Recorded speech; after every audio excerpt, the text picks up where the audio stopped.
Bu gün ad günündür, anacan sənin. Xoş günün, xoş anın olsun mübarək. Sevinç yaşları ilə dolsun gözlərin, şeirimlə könlünü fəth edim gərək. Hər kəs bir yana, sən bir yanasan.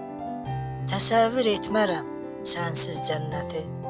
Qaranlıq dünyama işıq saçansan, sən mənim dünyamın cənnət mələyi. Yuxusuz gecələrini qurban vermisən, mənim hər halıma, yananım ana.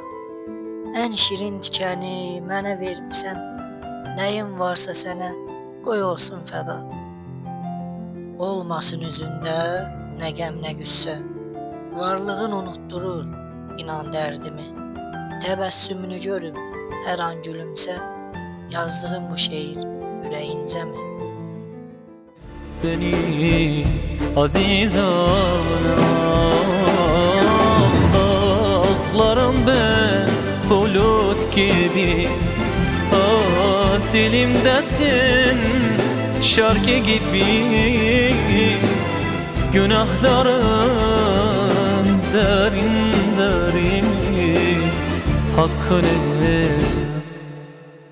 helal et ana.